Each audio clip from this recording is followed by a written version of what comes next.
মোৰ এনিভাৰ্চাৰী দিনাখনৰে কথা।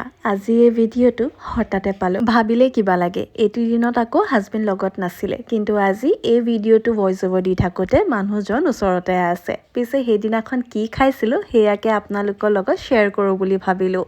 আজি চিম্পলকৈ আছিলে আমাৰ পৰাঠা। যিহেতু এইটো ৰেডিমেড পৰাঠা, গতিকে আমি এটাই লৈছোঁ, কাৰণ এয়া বেছিকৈ খালে আভোক দৰে অনুভৱ হয়। আৰু লগতে আছিলে চিকেন বাটাৰ মছলা আৰু ফ্ৰাইড ৰাইচ। চিম্পল আজি সেয়াই খানা। আমাৰ প্লেনিং আছিলে যে বাহিৰত খাবলৈ যাম, বহুত ফূৰ্তি কৰিম, কিন্তু যিহেতু হাজবেণ্ড আহিব নোৱাৰিছিলে সেই সময়ত, গতিকে আমি ভাবিলোঁ ঘৰতে সৰু সুৰাকৈ পাৰ্টিটো হৈ লওঁ।